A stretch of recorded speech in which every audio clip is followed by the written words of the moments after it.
Chapter 66. First part of the plan. Close to the evening, with the sun tiredly descending toward the horizon, a strange creature walked out of the colorless remains of the labyrinth, if walking was even the right word. Dragging its legs in the sand, the creature somehow floated forward without moving them. It looked like a carapace centurion, or at least a close approximation of one. All the necessary parts were in place. The creature had a black carapace with a menacing crimson pattern on it, a humanoid torso, 8 segmented legs, and 2 arms ending with formidable bone scythes. However, all these parts looked mismatched and strange, as though put together by some clumsy sculptor. Additionally, the centurion moved as if it was seriously drunk. The carapace was careening to one side, sometimes scraping against the sand. The torso was swinging back and forth for no apparent reason.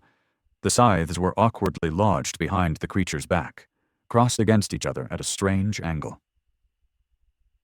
At some point, one of them simply dropped to the ground. The centurion stopped and hesitated for a few seconds, as though unsure what to do.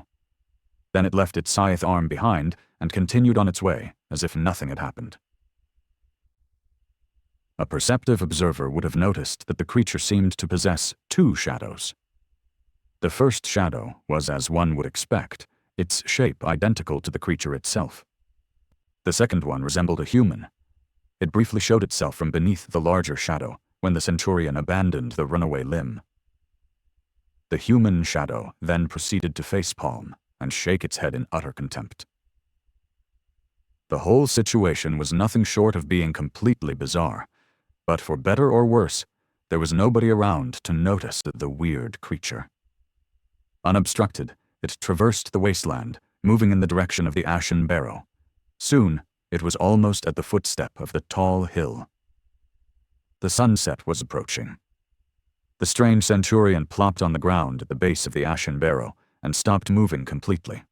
Awkward and lopsided, it looked like a parody of the other monster of its kind, who had kneeled gracefully at the same spot a few days prior.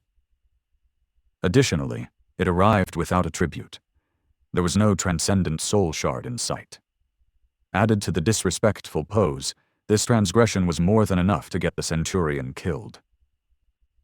Perhaps it was suicidal. On top of the barrow, the carapace demon moved and rose from the ashen sand.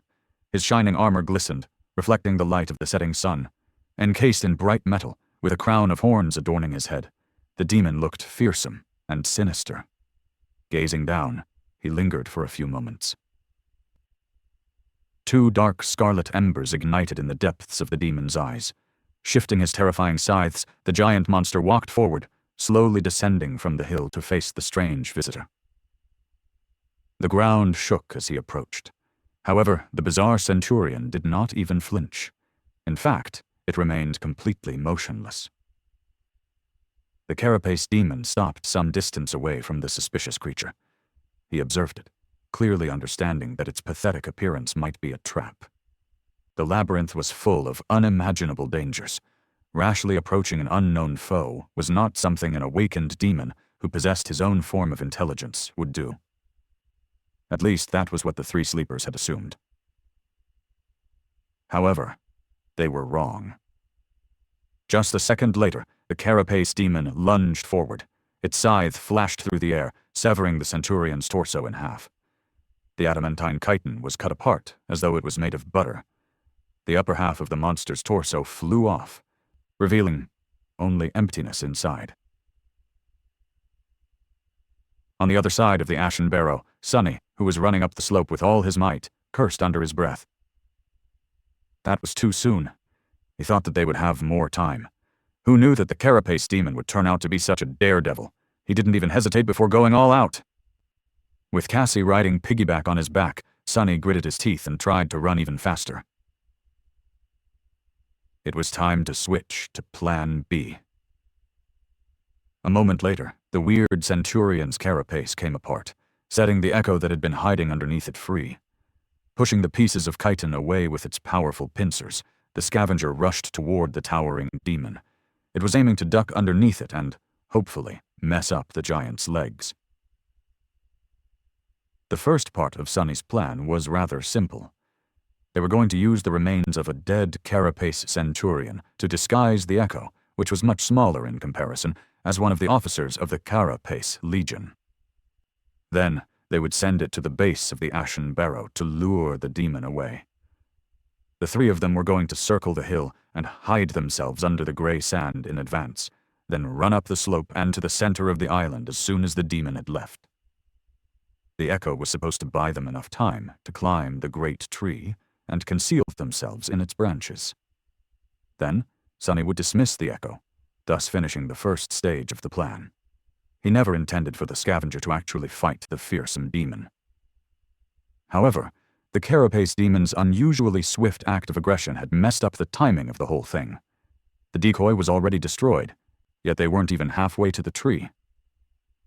In this situation, there was no choice but to order the Echo to attack, hoping that it could stall the giant monster. That way, of course, Sunny was putting his scavenger at risk. But there was no other choice. Just as he was about to reach the crest of the hill, the Echo tried to hide itself beneath the Carapace demon's massive body. It was doing the same thing that Nephis had done when fighting the first Carapace centurion, intending to use the size of the enemy against it. The difference was that this time, the smaller participant of the fight was clad in a sturdy carapace, as opposed to a squishy human girl who had no protection. Even if the demon tried to crush the scavenger with its weight, it wouldn't be able to kill it. However, the demon understood it too. Moving with incredible speed, he shifted his torso and struck out with a pincer. The scavenger was swatted away like an irritating insect, flying through the air and heavily crashing onto the ground. Its carapace had almost cracked. Running toward the great tree, Sunny grimaced. He wanted to dismiss the Echo, but knew that it was too soon. They needed more time. Ahead of him, Nephis was already approaching the enormous black trunk. Not wasting any time, she removed the seaweed rucksack from her back, gently laid it on the ground, and began climbing, grabbing onto the cracks of the onyx bark. Meanwhile, the Echo was shakily rising to its legs. A stubborn light was burning in its eyes. Producing a loud screech, it clacked its pincers in the air and once again rushed toward the demon. "Go get him, buddy!" Sunny screamed inwardly, wishing his scavenger luck with all his heart. The smaller creature bravely ran toward the steel behemoth, raising its pincers to attack. It was followed by two shadows, one bestial, the other one human. Sunny was quickly shortening the distance to the great tree. Below the hill, the Carapace demon calmly stepped toward the rushing enemy. Its four arms moved in unison. Suddenly, the scavenger's arms were sliced off. Its body was gripped in two giant pincers and raised into the air. Sunny didn't even have time to react. A fraction of a second later, the demon slightly strained its arms and tore the Echo in two, separating its torso from the carapace and crushing both halves into a bloody pulp. On top of the hill, Sunny stumbled. The familiar voice resounded like a tolling bell in his ears. "Your Echo has been destroyed.